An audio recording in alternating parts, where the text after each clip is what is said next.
हाय बच्चों, आज हम लोग बात करने वाले हैं एकेडमिक एरिया की एक बहुत इंपॉर्टेंट चीज़ की। लेकिन मैं पहले आपको इंट्रोड्यूस करा दूं, तो मैं इंट्रोड्यूस ऐसे आपको कराऊंगा। आपने संदीप माहेश्वरी का नाम सुना होगा। शायद आप लोग संदीप माहेश्वरी को देख के, या हो सकता है अवध ओझा सर को देख के मोटिवेशन के लिए आप देखते होंगे। तो जैसे आपने संदीप माहेश्वरी और अवध ओझा सर को सुना है, वैसे ही हम लोगों ने डॉक्टर विजय द्विवेदी सर को सुना है। आपके लिए शायद माहेश्वरी जी और ओझा जी काफ़ी मोटिवेशनल टीचर्स हो सकते हैं, लेकिन हम लोग के लिए द्विवेदी सर के ही बातें इतनी मोटिवेशनल होती हैं कि जो भी हम लोग आज हैं उसमें सर का खास योगदान है। और मैं आप लोगों को बताऊं कि जब मुझे YouTube वीडियो चालू करना था तो बहुत डाउट में था मैं कि स्टार्ट करें कि ना करें। इतने YouTube पे कंटेंट है, इतने लोग पढ़ा रहे हैं। तो हमारी और सर की डिस्कशन चल रहा था, तो सर ने एक स्टेटमेंट कहा था कि धनंजय, नेवर द लेट। अब जो नेवर द लेट था वो सिर्फ एक कीवर्ड ये जितने मेरे YouTube कंटेंट का आधार है। तो सर ने कहा, आशीर्वाद दिया और हम लोग स्टार्ट कर दिए। अब सर को मैं पहले सर की प्रोफाइल बताऊं कि सर MNIT से MTech हैं, फिर सर ने PhD भी MNIT से किया और एकेडमिक में सर का अच्छा खासा दखल है। तो मुझे ये था कि गेट एक इम्पॉर्टेंट चीज़ है एकेडमिक फील्ड के लिए, तो सर से बेहतर कोई नहीं हो सकता जो गेट के बारे में बताए। तो सर मैं आपसे रिक्वेस्ट करूंगा कि थोड़ा सा आप ये बताएं कि ज़्यादा एकेडमिक को ना डिस्टर्ब करते हुए हम लोग किस तरीके से गेट को परसू कर सकते हैं, मतलब हमारे बच्चे। Thank you sir. स्ट्रेटजी पहले के मुकाबले अब बहुत बदल गई है। आज के 5 साल पहले क्या था कि लोग फाइनल ईयर में सोचते थे कि अब गेट की प्रिपरेशन करनी है, but now in this era whole thing has been change. अब हमारे students right from first year GATE को दिमाग में रखते हुए अपनी प्रिपरेशन स्ट्रेटजी बना सकते हैं। तो आज की जो बातचीत है वो इसी आधार पे है। अगर आप रेगुलर पढ़ते हैं तो जो बड़ी चीज के लिए मेहनत आपको शुरुआत से करनी पड़ती है, अगर आप शुरू से पीसेस में मेहनत करेंगे तो नो डाउट सक्सेस आप पाएंगे। और अगर आप गेट का सिलेबस देखें तो वो भी इसी तरीके से बनाया गया कि आप अपने बीटेक करिकुलम के दौरान एकेडमिक्स के साथ साथ केवल लेवल रेज कर देंगे तो आपका गेट निकल इसका मतलब आप ये कहना चाह रहे हैं कि गेट के लिए हमें कुछ अलग से एफर्ट नहीं करना, बल्कि अगर हम लोग अपने जिस सेमेस्टर में जो सब्जेक्ट है उसी पे थोड़ा सा इन डेप्थ फोकस करें तो हमारा काम हो सकता है। बिल्कुल बिल्कुल बिल्कुल। सर कुछ करंट जो हमारे टॉपिक वाइज गेट के जो कंटेंट है उसके बारे में प्लीज कुछ बताएं। गेट के लिए सिलेबस सबसे पहले समझना जरूरी है, स्पेशली UGI स्टूडेंट्स के लिए यहाँ पे बोनस पॉइंट है।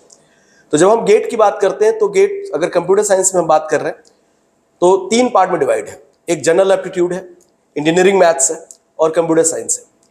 अगर गेट का क्वालिफाइंग देखें अभी तक, पहले क्वालिफाई करने की बात करते हैं फिर हायर रैंक की बात करेंगे। क्वालिफाइंग मोटा मोटा 30 मार्क्स होता है। आउट ऑफ 100 30 मार्क्स अगर आप ले आए तो ऑलमोस्ट 99.9% चांस है कि आप क्वालिफाई कर ले जाएंगे। हायर मार्क्स भी अगर पाना है तो आपके लिए नियरली अगर आप 60 मार्क्स के आसपास पाते हैं तो आप आराम से IIT कानपुर या IISc बेंगलोर वगैरह में एडमिशन ले सकते हैं। अच्छे प्रोग्राम्स में अच्छी कंपनीज आपको हायर कर सकती हैं on the basis of GATE score. उसका रास्ता ये है कि 3 पार्ट में डिवाइड है, एक जनरल एप्टीट्यूड, इंजीनियरिंग मैथ्स और कंप्यूटर साइंस सब्जेक्ट्स। कुल मिलाकर के आपके पास 65 क्वेश्चंस होते हैं। ध्यान से सुनिएगा बच्चों, 65 क्वेश्चन में से 10 क्वेश्चन आपके जनरल एप्टीट्यूड के आते हैं। मैं UGI स्टूडेंट्स के लिए कह रहा हूं, जो बोनस पॉइंट जो आप CRT पढ़ते हैं उसमें से 10 क्वेश्चन आप आराम से कर सकते हैं जो 15 मार्क्स के होते हैं। मतलब समझिए, आपको 30 मार्क्स अगर क्वालिफाइंग की बात करें तो 30 मार्क्स में से 15 मार्क्स तो आप ऐसे ही ला सकते हैं केवल अपने CRT नॉलेज को यूटिलाइज करके। अगर आप CRT क्लासेस प्रॉपर करते हैं, जो UGI इंस्टीट्यूशन में right from semester 1 to semester 6 चलाई जाती हैं और 7th में पर्टिकुलरली प्लेसमेंट की हम बात करते हैं, तो 6 सेमेस्टर तक आते आते आपके 15 मार्क्स कवर हो गए, 10 क्वेश्चन कवर हो गए। इंजीनियरिंग मैथ्स में ऐसा हो सकता है कि कई लोग को टफ लगती हो, उसमें केवल 10 सवाल होते हैं और नंबर होते हैं केवल 13। एंड देन 72 मार्क्स होते हैं इंजीनियरिंग सब्जेक्ट्स के, 45 क्वेश्चंस। इसी जो इंजीनियरिंग कंप्यूटर सब्जेक्ट्स हैं इनको हम ब्रेक कर सकते हैं टिल 6 सेमेस्टर तक। 6 सेमेस्टर तक आते आते आपका पूरा गेट सिलेबस तैयार हो जाता है। और हमारे बहुत सारे स्टूडेंट्स हैं जो थर्ड ईयर में ही गेट निकालते हैं अच्छी रैंक के साथ। इस बार भी पर्टिकुलरली यूसीआर का डेटा मुझे पता है, बाकी यूजीआई का अभी कंपाइल हो रहा है। यूसीआर में सीएस डिपार्टमेंट में लगभग 15 लड़कों ने निकाला है, जिसमें से हाईएस्ट रैंक जो गई है वो 2300 है समथिंग। सो ये वो स्टूडेंट्स हैं जिन्होंने कंटिन्यूअस जो मैं कह रहा हूं उसको इंप्लीमेंट करके दिखाया है, और बहुत सारे स्टूडेंट कंसिस्टेंटली कई सालों से तैयारी करते आ रहे हैं। तो मैं समराइज कर रहा हूं, कुल मिला के 65 क्वेश्चन होंगे, 10 जीए के होंगे, 10 मैथ्स के होंगे, और 45 क्वेश्चन जो होंगे वो आपके कंप्यूटर साइंस सब्जेक्ट से होंगे। अच्छा, अगर हम लोग सब्जेक्ट वाइज वेटेज देखें तो सब्जेक्ट वाइज वेटेज पे कुछ बताइए सर प्लीज। सब्जेक्ट वाइज जैसे मैंने कहा, इंजीनियरिंग मैथ्स से आपको नहीं अच्छी लगती तो आपको जान के खुशी होगी कि इसका वेटेज सिर्फ 5% है। जो सबसे ज्यादा वेटेज है वो है जो आपको प्लेसमेंट दिलाता है। क्या? Programming and data structure. आप धनंजय सर के वीडियो अगर फॉलो करते होंगे तो आपने पाया होगा कि सर कोडिंग पर बहुत फोकस करते हैं, तो 12% उसका वेटेज है जो कि हाईएस्ट है। उसके बाद अगर आप देखेंगे तो आपके पास कंप्यूटर ऑर्गेनाइजेशन है 11%, ऑपरेटिंग सिस्टम है 10%, डीबीएमएस है 8%, एंड सिमिलरली 5 to 10% में बाकी सब्जेक्ट डिस्ट्रीब्यूटेड है। तो मैं अगर बात करूं कि कौन कौन से सब्जेक्ट्स होते हैं, अगर आप फर्स्ट ईयर में देखिए मैथ्स है, अगर आपको मैथ्स अच्छी लगती है तो लीजिए, वरना आप मैथ्स छोड़ भी सकते हैं। लेकिन जब आप सेकेंड ईयर से अगर बात करें तो discrete maths, data structures, DLD, CO, automata, compiler, operating system, DBMS and computer network, केवल इतने ही सब्जेक्ट है। इसमें बहुत सारे सब्जेक्ट आपके सेकेंड ईयर तक ही कंप्लीट हो जाते हैं। फर्स्ट ईयर सेकेंड ईयर मिला देंगे तो आपके कम से कम इन 11 सब्जेक्ट्स में से आपके 6-7 सब्जेक्ट कंप्लीट हो जाते हैं। कैसे? Discrete maths, C programming, data structures, digital logic, computer organisation, automata, operating system, ये सब्जेक्ट आपके सेकेंड ईयर तक कवर हो जाते हैं। थर्ड ईयर में आपको मिलता है compiler design, DBMS and computer network. तो अगर आप देखिए मेजॉरिटी जो सब्जेक्ट्स है वो आपके सेकेंड ईयर में कंप्लीट हो गए, ऑलमोस्ट 6-7 सब्जेक्ट, और थर्ड ईयर के 3-4 सब्जेक्ट। तो ये मिला करके आपका 6 सेमेस्टर तक आते आते आपके ऑलमोस्ट सारे सब्जेक्ट्स कवर हो जाते हैं। जो सब्जेक्ट आपको जितना ज्यादा अच्छा लगे उसको उतने अच्छे से तैयार कीजिए।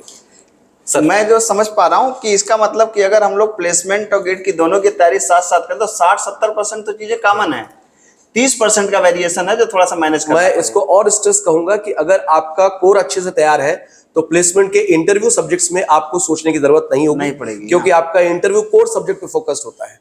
अगर आपका कोर नहीं तैयार है तो आप अलग तैयारी करते हैं फर्स्ट राउंड की, इंटरव्यू की, और कई बार हमारे बहुत सारे ऐसे बच्चे होते हैं जो कोर नहीं तैयार होता और इंटरव्यू में नहीं निकाल पाते। अगर आप इस तरीके से चलेंगे तो आपको प्लेसमेंट भी मिलेगा, आपका कोर तैयार होगा तो आपका गेट भी निकलेगा, और आप हायर स्टडीज के लिए भी क्लेम कर सकते हैं, गवर्नमेंट जॉब के लिए भी जा सकते हैं।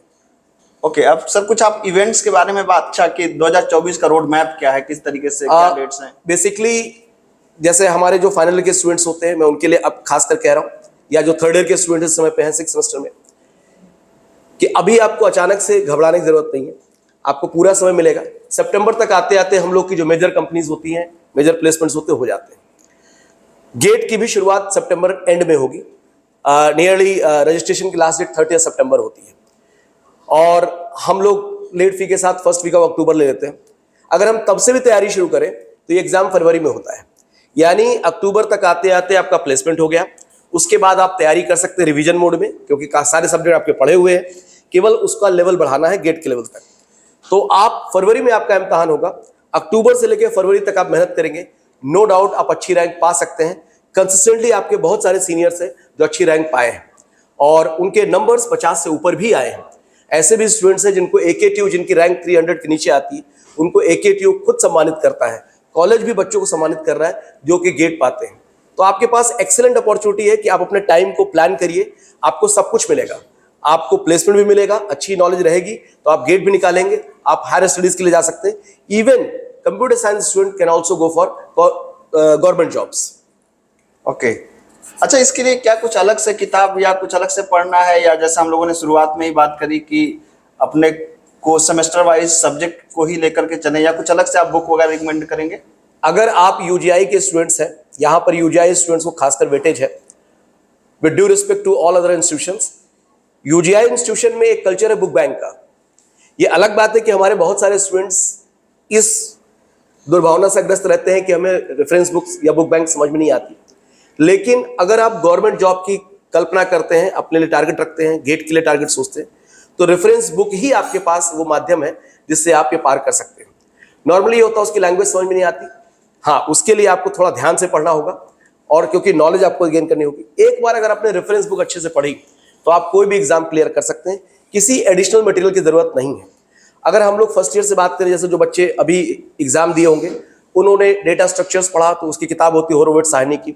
सी प्रोग्रामिंग की बात करते हैं तो यशवंत कनेटकर की बुक है। अभी आपने कंप्यूटर ऑर्गेनाइजेशन की बात की तो डिजिटल लॉजिक की बात करें, मॉरिस मैनो की बुक है।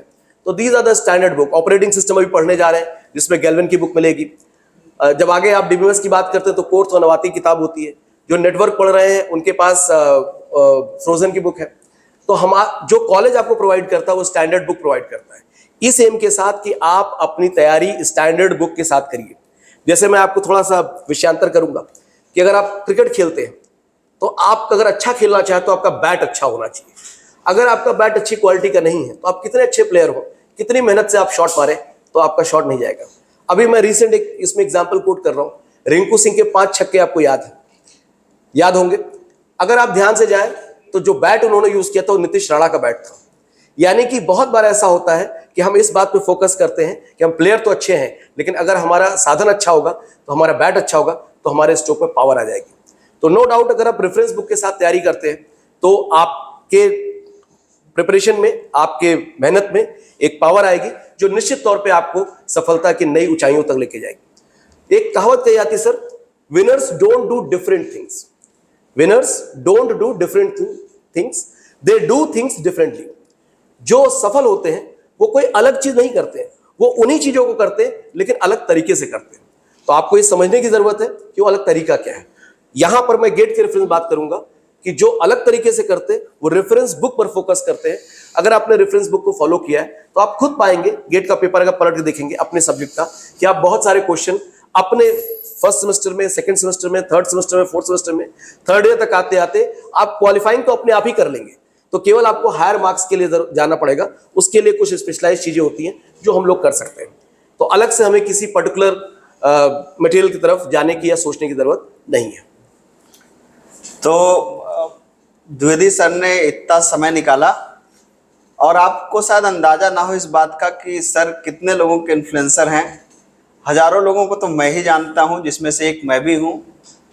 हजारों स्टूडेंट्स हैं, आपको पता नहीं रिपोजिटरी, क्योंकि मैं तो सर से 15-20 साल से जुड़ा हूं, इसलिए मुझे ज़्यादा अंदाजा है। और अगर आप सर के गाइडेंस में हैं तो और आप सर का फ़ायदा ना उठा सकें तो फिर मतलब आपसे ज़्यादा दुर्भाग्यपूर्ण, इससे ज़्यादा दुर्भाग्यपूर्ण बात कुछ हो नहीं सकती। तो मैं सर से यही कहूँगा कि सर आप थोड़ा सा बच्चों में और मोटिवेशन दें। सर के लिए तो मैं एक बात कहता हूँ कि सर तो अगर चाहें तो पत्थर को भी समझा दें। तो सर के अंदर ये काबिलियत है और मैं सर का बहुत बहुत धन्यवाद देना चाहूँगा जो सर ने अपने व्यस्त समय में से थोड़ा समय मुझे दिया। Thank you so much sir. Thank you sir, thank you. All the very best to all of you.